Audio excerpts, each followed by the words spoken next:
From that day on, we've never believed in consumer research and polling, and we just don't waste our time with that.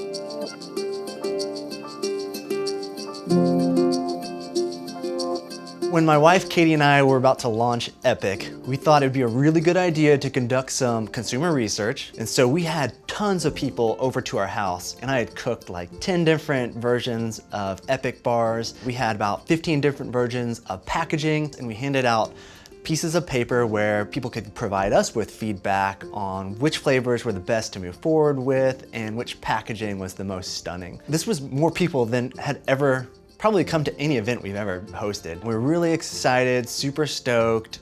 People were eating the product, writing things down. It was kind of quiet. It was like a museum type setting, which was a little strange. When people left, we went through the feedback. Katie and I were super eager. We thought there was going to be a really concise learning from the event. And all 20 people said 20 different things. There was no general consensus. We were super frustrated. It just didn't make any sense, and we were just scrambling with what to do. That was a point for us where we said, you know what? Let's just listen to ourselves, a gut check, our own instinct. What is most representative of what we want to do and that's aligned with our vision and our values? And that's when we moved forward with the packaging that we picked for Epic.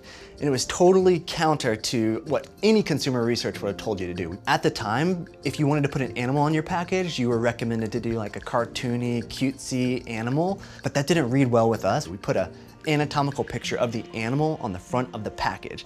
All the experts were like, don't do that. Consumers don't want to see the meat they're eating. And we did it. And it was like the best decision we ever made because we had the most beautiful, amazing packaging that just totally disrupted the industry.